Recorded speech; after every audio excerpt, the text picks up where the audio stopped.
Hey, Steve Basic Architect. Yeah. Guess what we're talking about today? We got windows. Yeah, we got Schuco triple glazed UPVC windows. We're at our Six Pines over Texas project here. Our pretty little ranch project. And let's talk about window openings, window prep, all of that good stuff, all the way up to an installed window. So yeah, let's start with the rough opening. So you can see here, I'm going to shoot a bunch of this from the inside, but I might throw the camera outside too. But you'll see here, we basically have our rough opening. So very important for you to understand, I think, all right, window opening. So we basically have wall that we choose to cut an opening in. I know this is very fundamental, but just hear me out, right? So the minute we do that, we lose the continuity of weather resistive barrier that we have here, right? Because now we've interrupted it. So we have to maintain that continuity. So the very first thing I do, or one of two things, is notice we put what I call jam liners and headliner. And what that is kind of can't get it out of the sun. There we go. It's basically 7/16 inch zip. It's ripped to the width of the wall, and it basically lines it. So when you think about continuity of the weather resistive barrier, right, we have it on the outside over here, and all I've done is basically bring it over and turn it in and fold the weather resistive barrier. Now that does leave an exposed edge, but we're going to talk about how we treat that. And then the sill here, sorry, camera doesn't catch up quite as fast as I want it to. We have basically two sills, and you can see down here we have the lower sill, which is the 2x6 sill, and then we have the one up above. And the one up above is what I call the rip sill. Yeah, I labeled it. I like making it. But the difference is the rough sill is dimensionally similar to the thickness of the wall here. And right now, that's a 2x6 wall. So that bottom sill is 5.5 inches. The rip sill is this 5.5 inches across here, but it also includes the thickness of this sheathing, which is 1 inch and 7/16. It's 1 inch of poly iso cyanurate, rigid insulation, laminated to a 7/16 inch zip. So basically giving our sweater detail on the house. So that rip sill, if we come out, you'll notice somewhere here, you'll notice that you can see it on the outside. It's a raw edge, but we're going to cover that, and we're going to talk about that too. But basically what it does is it gives us something to nail to here. Over my time installing these windows and working with builders, one of their biggest complaints was, yeah, there's nothing on the sill when you use that rigid foam. There's nothing there to nail the sill to and you know, install those pieces. So I came up with the rip sill. We basically oversized the opening 1.5 inches. Is it a thermal bridge? Yes.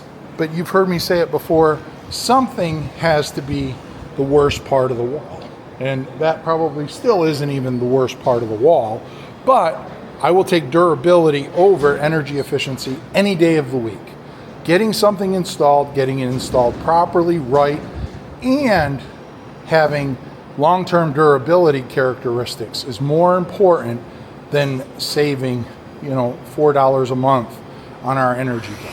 So, rip sill. So that basically sets the opening. Now, when we do a water managed system, you actually have two choices. You could do what I would term a barrier system, or we could do a water managed system. In this case, we're going to do a water managed system. So I need motivation to move water out of the window pan. And that's where this piece of cladding comes in. And you can see here,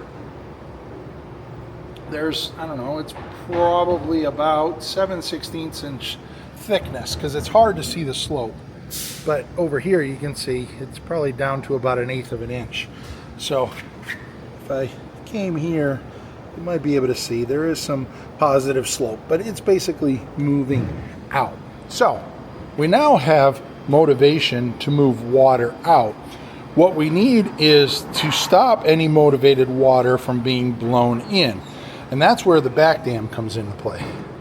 And that's what this piece is.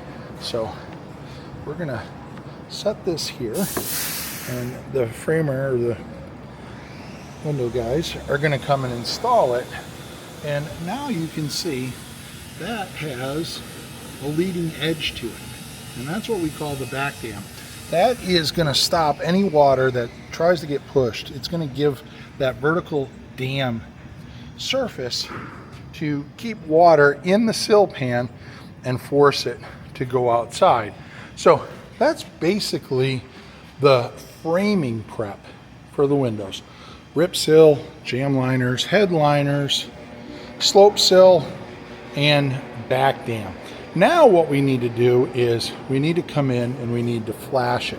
So if you haven't ever used it before, I'm just going to roll this out, but this is Zip System stretch tape. And the beauty of Zip System stretch tape is the fact that it contours to the opening. So if we come over here now, this is a window that had everything that we talked about there, but now we've added the flashing. So you can see we have our slope surface, and then if we come back here, you can see there's that back dam, and you can see outside here, there's the rip sill, but notice it's all covered with that flashing.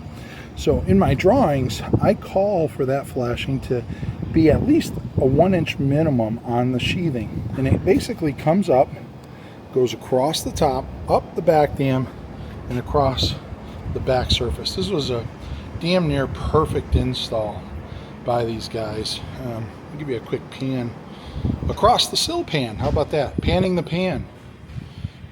I know, I'm a funny guy.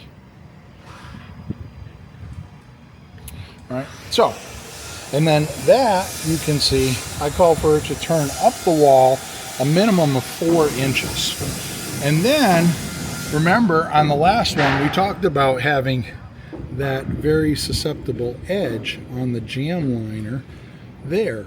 So we just use straight flash, and you can see that whole edge gets covered, just like it would outside.